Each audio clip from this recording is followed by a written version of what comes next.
En esta clase me voy a referir a las transformaciones del derecho contractual, es decir, cómo se ha transformado, se ha modificado el contrato según cómo se lo concebía en el siglo XIX y cómo se lo concibe en la actualidad. Es decir, vamos a analizar la evolución del contrato clásico al nuevo derecho contractual.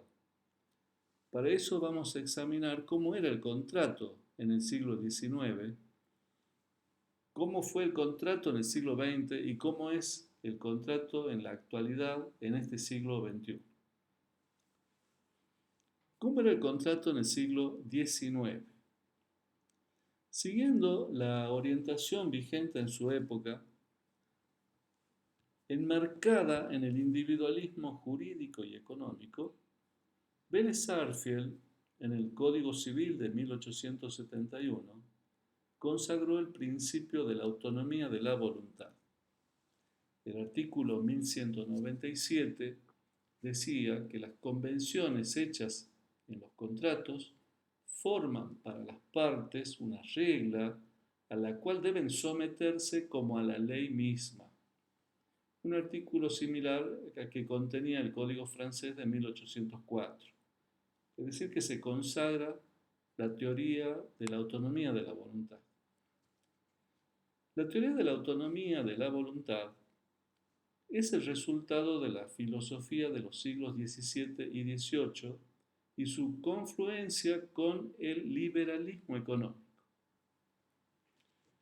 El racionalismo defiende las ideas de libertad y de igualdad como derivadas del derecho natural. La escuela del derecho natural y las ideas de la Ilustración y del Iluminismo conciben al hombre como un ser libre, no sujeto por naturaleza a otra voluntad más que la suya propia. Si los hombres son libres e iguales por su naturaleza, quiere decir que solo pueden limitarse por su propia voluntad.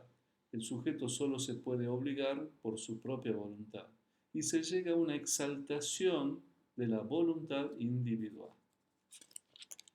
El liberalismo económico, a su vez, sostenía que por el libre juego de la oferta y de la demanda se lograba la felicidad y la prosperidad de los individuos y de la sociedad. Las vinculaciones feudales han desaparecido, con lo que se suprimen las trabas para la circulación de los bienes, consagrándose la libertad del tráfico. Estas ideas han quedado aseguradas políticamente con la Revolución Francesa y la posterior codificación en la que se consagra de manera normativa legislativa el principio de la autonomía de la voluntad. Digamos que el principio de igualdad jurídica tenía un carácter puramente formal. Pero esto en el siglo XIX fue un gran avance porque se había salido del Estado absolutista, en el que la nobleza tenía privilegios con relación al resto de la población, logrando la burguesía el reconocimiento de libertades individuales frente al Estado para la administración de sus bienes y la realización de relaciones jurídicas sin interferencia estatal. Los principios de la doctrina de la autonomía de la voluntad son los siguientes. En primer lugar, digamos que la voluntad es soberana para crear derechos y obligaciones. Loisel decía en 1607, los bueyes se atan por los cuernos y el hombre por la palabra. En segundo lugar, el contrato es superior a la ley, porque la ley tiene carácter supletorio o dispositivo, es decir, para llenar las lagunas o omisiones de las partes contratantes. Solamente la ley de orden público podía limitar la voluntad individual. En tercer lugar, lo pactado en el contrato es justo. Decía Fourier, quien dice contractual dice justo. Señalaba Kant que cuando alguien decide algo respecto de otro, es posible que le cometa alguna injusticia. Pero ninguna injusticia es posible si el sujeto se ha obligado por su propia voluntad. Digamos, estos eran los principios de la doctrina de la autonomía de la voluntad. La voluntad es soberana, el contrato es superior a la ley, lo pactado en el contrato es justo. De manera tal que el contrato era obligatorio más allá de su contenido de justicia. Los pilares sobre los que se asienta entonces la doctrina de la autonomía de la voluntad eran los siguientes. El consensualismo, porque el contrato se perfecciona por el solo consentimiento de las partes. 2. La autonomía de la voluntad, que implica la libertad de contratar o no, de elegir el co-contratante, de determinar el contenido del contrato. En tercer lugar, la fuerza obligatoria de lo convenido, porque lo pactado tiene fuerza de ley. Y el efecto relativo de los contratos, en el sentido de que lo pactado solo vincula a las partes contratantes, no produce efectos respecto de terceros. Es decir, no puede por un contrato crearse obligaciones a alguien que no ha expresado su voluntad de obligarse. Entonces no alcanza a los terceros. Entonces, está consagrada la doctrina de la autonomía de la voluntad. Otra característica en el siglo XIX es la separación de lo público y de lo privado. A fines del siglo XIX, el derecho público está totalmente separado del derecho privado, conformando dos compartimentos estancos. En la cúspide del derecho público se ubica la Constitución Nacional y en la cúspide del derecho privado se ubica el Código Civil. El reconocimiento de las libertades de los individuos ha provocado la dicotomía del ciudadano frente al Estado, de lo privado frente a lo público, del derecho privado frente al derecho público. Otra de las características es la no intervención del Estado. Es decir, que en el siglo XIX el Estado responde al principio del Estado policía, del laissez-faire, laissez-passer. La función del Estado se limita a intervenir para proteger la riqueza de los particulares y asegurar la libre circulación de los bienes. Digamos que no existía la posibilidad de que el juez revisara el contenido del contrato. Otra característica en el siglo XIX es que las limitaciones a la libertad son negativas. ¿Por qué? Porque esto responde al principio de que todo lo que no está prohibido está permitido. Digamos que el dogma de la autonomía de la voluntad solo representa un momento en la historia del contrato. Digamos que es una concepción en la actualidad totalmente superada. No se puede identificar el contrato a la teoría de la autonomía de la voluntad.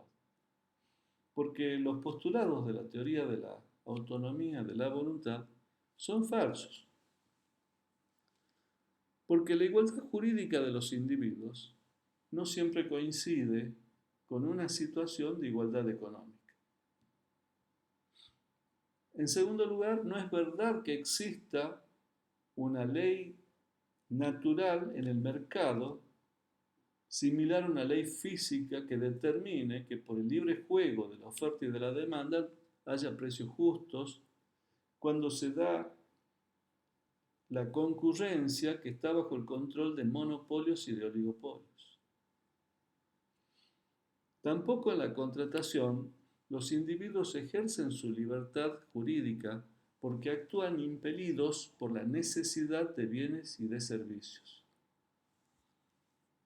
No se puede sostener fundadamente que lo pactado en el contrato sea justo porque haya sido celebrado en forma voluntaria y libre, porque la justicia del contrato depende de su contenido no del solo hecho de haber celebrado un contrato. ¿Cómo es el contrato en el siglo XX? Con la revolución industrial surge la producción en masa y aparece la empresa, que va a generar una situación de desigualdad entre empresarios y trabajadores, que a la larga va a terminar en el nacimiento del derecho del trabajo separado del derecho civil. La industrialización y la superpoblación de los centros urbanos provocaron la crisis del Estado liberal, que debió abandonar su posición pasiva para intervenir en protección de las clases desfavorecidas. Y así surge un nuevo contenido normativo y social. El contrato es un instrumento para la adquisición de bienes y servicios, por lo que el Estado debe intervenir en la actividad económica para que el débil no quede privado de esa herramienta que es el contrato. Y esa intervención del Estado se da luego de la Primera Guerra Mundial, concretándose una absoluta limitación a la teoría de la autonomía de la voluntad mediante una concepción más social y dirigista del Estado. En ese contexto surge el llamado Estado social, que tiene como marco normativo la Constitución de Weimar de 1919, donde se consagran los derechos constitucionales de segunda generación, que son los del trabajo. En el siglo XX se produce la publicización del derecho privado, con principios de contenido más social y dirigista, una función social de la propiedad y de la buena fe objetiva. Hay una mayor intervención del Estado en el derecho privado, que ha abandonado su posición de Estado policía de dejar hacer y dejar pasar, para recibir una concepción propia de un Estado social. El derecho privado se publiciza cuando busca la igualdad material como complemento de la igualdad formal. La libertad en concreto al lado de la libertad en abstracto. Otra de las características del contrato en el siglo XX es que se inicia un proceso de descodificación. El Código Civil pierde la condición de ser el factor central o medular en el derecho privado, al surgir una multiplicidad de leyes que regulan amplias áreas del derecho privado, respecto de las cuales el Código Civil resultaba insuficiente. Para empezar, surgen las leyes laborales que van a dar origen al derecho del trabajo, pero también hay leyes, por ejemplo, sobre arrendamientos rurales, sobre registros, sobre automotores, venta de lotes en cuota, leyes sobre propiedad horizontal, sobre bien de familia, etcétera, etcétera.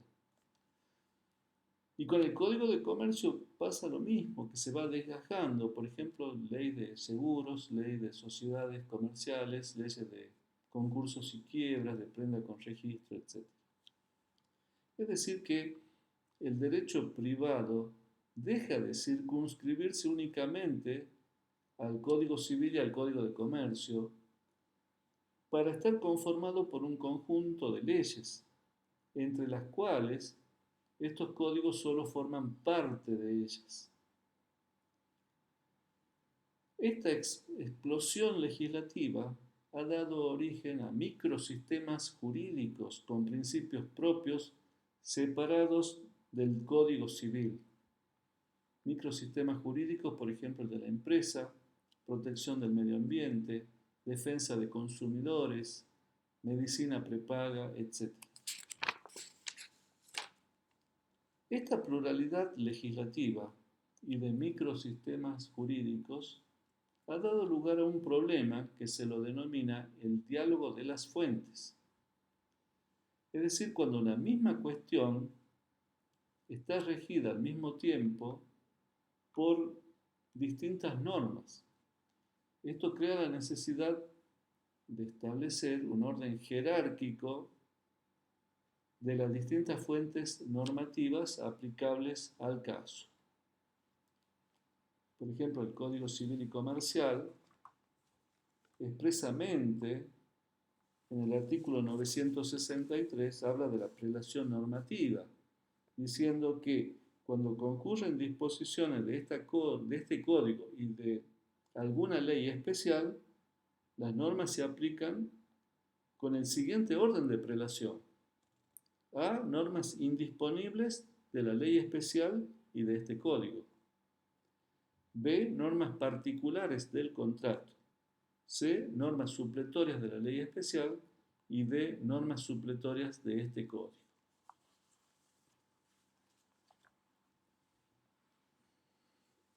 A lo largo del siglo XX también se han incorporado por el legislador una serie de normas generales y abiertas, basadas en principios y valores, como por ejemplo la observancia de la moral y de las buenas costumbres, la calidad de débil jurídico del consumidor. La ley 17.711 ha agregado en el Código de Vélez la buena fe, el abuso del derecho.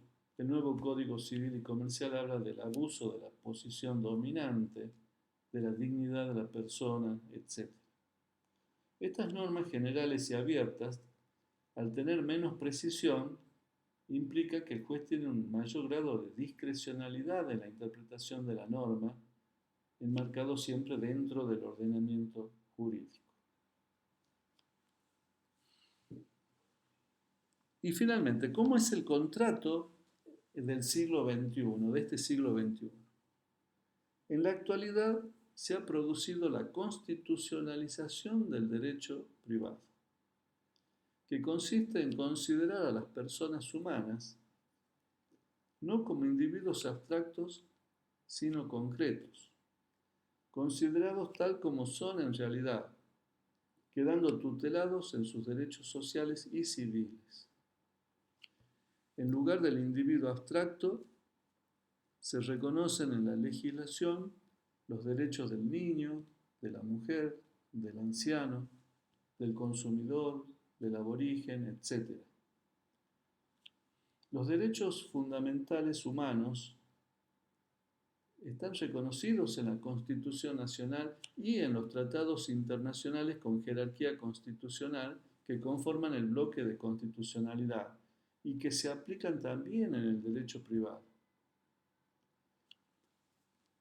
Tenemos los derechos constitucionales de primera generación, que son los derechos a la vida, a la integridad física, a la libertad, a la propiedad, que están en la Constitución de 1853. Luego están los derechos de segunda generación que fueron agregados o incorporados por la reforma de 1949, que habla de los derechos al trabajo, a la vivienda digna, al salario mínimo vital y móvil, a la salud.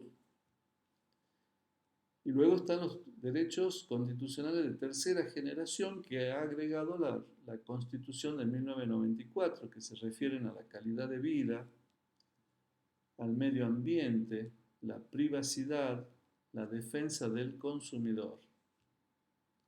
De manera tal que se pasa a la protección de la persona humana, que es la finalidad central.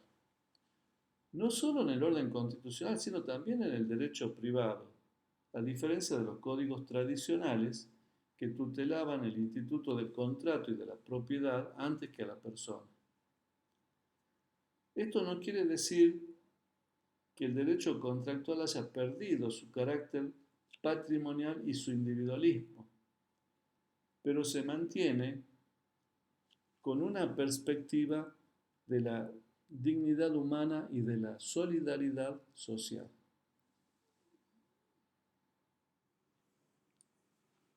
El contrato tiene una función individual y una función social.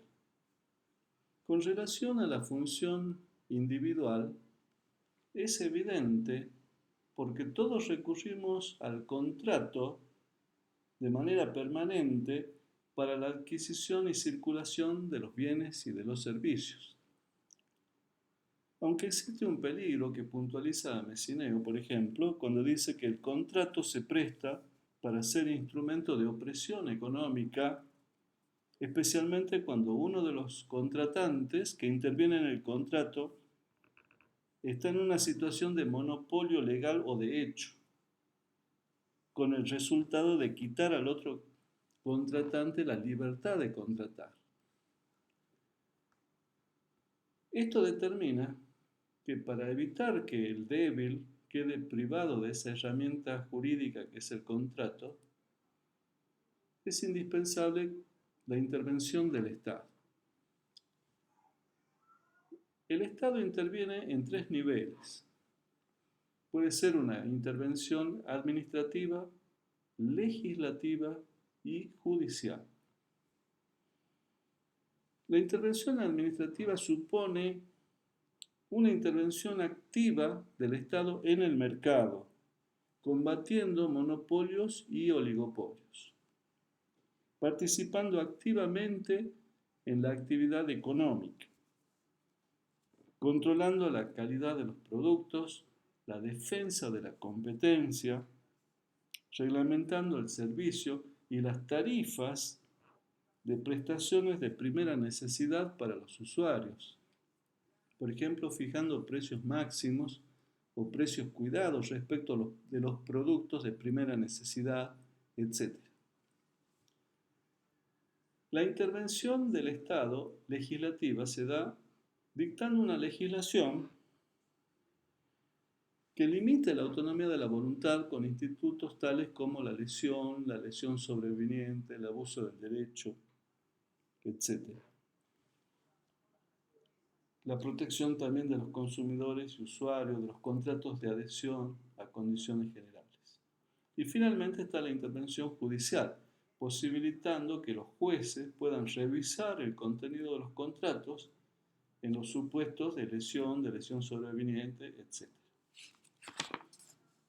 Ahora, la pregunta es, ¿el contrato debe tener, además de la función individual de ser instrumento para circulación de bienes y servicios, debe tener una función social? Digamos que en el Código de Brasil del año 2002 expresamente dice: a liberdade de contratar será exercida en razão en los límites da função social do contrato. Es decir, que de manera expresa, en el Código Civil de Brasil del año 2002, expresamente dice que el contrato sí debe tener una función social. ¿Qué se entiende por función social del contrato? En el sentido de que el contrato tiene un aspecto social, en el sentido de que las prerrogativas jurídicas individuales deben ser ejercidas funcionalmente, sin desviar los fines sociales, económicos, éticos que tuvo el legislador en cuenta al reconocer las prerrogativas jurídicas individuales, los derechos subjetivos. Es decir, es preciso que el contrato, además de ser útil, sea justo. Digamos que, aun cuando tenga la función social, no es que el Estado se va a inmiscuir en las relaciones de los particulares. Si alguien contrata o alquila un local para hacer funcionar así un supermercado, no puede el Estado decirle: mire, por razones de utilidad social, ponga allí un club para el barrio. Eso no sería un extremo, ¿verdad? Un exceso. Pero eso no significa que no pueda intervenir. El Estado no puede limitarse a reconocer el derecho de cada cual a regular sus propios intereses si ese derecho se vuelve un instrumento de abuso de otros. Por ejemplo, no podría admitirse, un contrato entre empresas de cuyo cumplimiento se derive una contaminación al medio ambiente. El nuevo Código Civil y Comercial argentino ha omitido decir que el contrato debe tener una función social. No hay un artículo como en el Código de Brasil. No dice que debe tener una función social. En sus fundamentos se explica lo siguiente. Existe un título preliminar en el que se fijan pautas sobre el ejercicio de los derechos en general, entre las cuales están la buena fe y la prohibición de abuso, tanto en relación al ejercicio de los derechos individuales como en cuanto a los derechos de incidencia colectiva. De tal manera, dicen los fundamentos, no existe dificultad alguna para que con estos instrumentos los jueces puedan aplicar las nociones de función social y ambiental, utilizando los instrumentos que han sido tradicionales en el derecho nacional. Por lo tanto, dicen los fundamentos, consideramos que es mejor mantener el sistema de varias disposiciones antes que crear una sola comprensiva de todas ellas. Digamos finalmente que el contrato tradicional entonces se encuentra en crisis. Como decía el doctor Attilio Alterini, se ha producido un verdadero estallido del derecho de los contratos, citando a Baudouin y Will Terret. O como dice Díez Picasso, estamos en presencia, en definitiva, de un nuevo derecho de contratos. Digamos que ese nuevo derecho de contratos está consagrado en instrumentos jurídicos internacionales. Por ejemplo, la Convención de Viena de 1980 de compraventa internacional de mercaderías. También los principios de UNIDROIT sobre los contratos comerciales internacionales. También están los principios del derecho europeo de los contratos de Ole Landau, el anteproyecto de Código Europeo de los Contratos de la Academia de Pavía, la propuesta de modernización del derecho de obligaciones y contratos de la Comisión General de Codificación Española, la propuesta de Código Civil de la Asociación de Profesores de Derecho Civil de España, etc. Todos estos instrumentos conforman la concepción del nuevo derecho contractual. ¿Cuáles son las manifestaciones de ese nuevo derecho contractual? Las transformaciones en el contrato tradicional se manifiestan en los siguientes aspectos. Nuevos límites a la autonomía de la voluntad. Un mayor intervencionismo estatal. Un retorno al régimen estatutario. La estandarización de la materia contractual. La aparición de las condiciones generales de contratación y de los contratos de adhesión, la defensa de los consumidores y usuarios. Otras manifestaciones son la morigeración del principio de la relatividad de los contratos en caso de conexidad contractual. También aparece la regulación de nuevas categorías contractuales, como por ejemplo los contratos de larga duración, la contratación informática, etc.